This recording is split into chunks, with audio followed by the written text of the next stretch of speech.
Police did not have to look far to find this man. He is serving life in prison tonight. He's charged with a murder that shocked Jacksonville. Good evening, everyone. It was an especially disturbing crime. 22 months ago, a young woman was abducted, raped, tortured, and beaten to death. The murder of 20-year-old Michelle McCoy had been unsolved until now. Police and prosecutors have filed charges against the one remaining accused killer. Since her disappearance, the case has included a SWAT standoff, a suicide, an internal police investigation, and a lawsuit.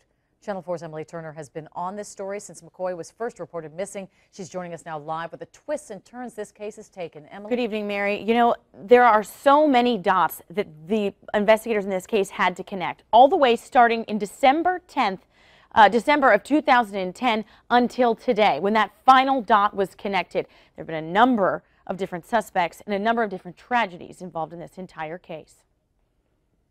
What ended with murder, police say, began with an armed robbery. This man, Kenneth Thompson, and his uncle, Larry Thompson, stole more than 40 cell phones and $200 from at least one Metro PCS store at gunpoint. It happened last New Year's Eve.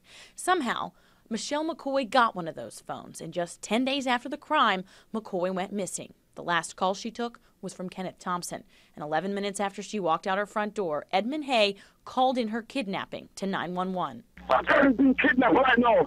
I should be run over by the van. But according to this internal affairs report, the officers responding to that 911 call didn't think Hay was credible, so they didn't take the evidence he found that could have been critical in the case: McCoy's shoe and a rope.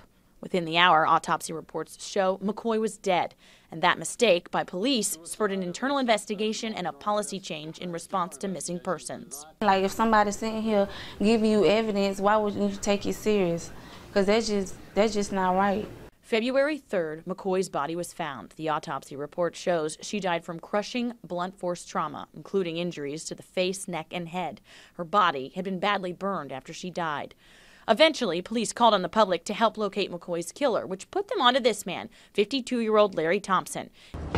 He killed himself during a SWAT standoff in February, but before he pulled the trigger, he implicated Kenneth Thompson, or KT, the second suspect, in voicemails he left for his brother.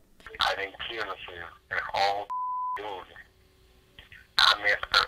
That bleep is covering the name of KT, who hadn't been implicated yet. Today, he was.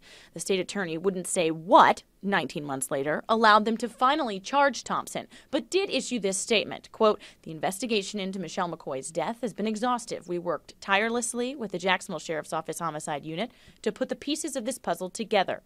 McCoy's family didn't want to talk tonight, but the pieces of that puzzle coming together is exactly what they've been pursuing since the moment Michelle went missing. How she died, you know? That's the hardest part for me.